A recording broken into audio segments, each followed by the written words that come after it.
नमस्कार मंडळी, आपण पाहताय पंढरपुरातील सर्वात पहिले YouTube news channel Pandharpur live. Pandharpur तालुका पोलीस ठाण्यामध्ये बलात्काराचा गुन्हा दाखल झालेल्या एका आरोपीनं जामिनासाठी अर्ज केला होता।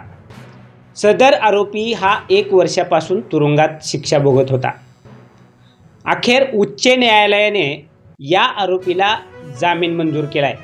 पंढरपूर तालुका पोलीस ठाण्यात बलात्काराचा गुन्हा दाखल झालेल्या आरोपीनं उच्च न्यायालयात जामिनासाठी दाद मागितली होती।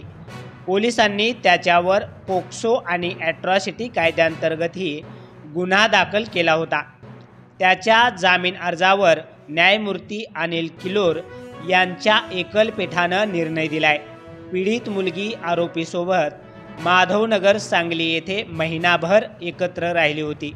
याच दरम्यान आरोपीने मुलीवर बलात्कार केल्याचं पोलीस तपास आणि आरोपपत्रातून न्यायालयाच्या निदर्शनास आलं।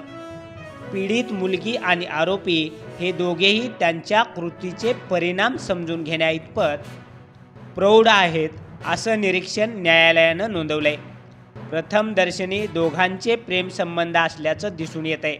पीडित मुलगी आरोपीसोबत पळून गेली होती।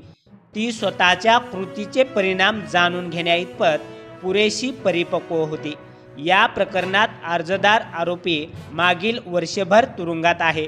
तसेच खटला नजीकच्या काळात पूर्ण होण्याचीही शक्यता नाही असं निरीक्षण नोंदवत न्यायमूर्ती किलोर यांनी आरोपीला तुरुंगातून जामिनावर सोडण्याचे आदेश दिले आहेत।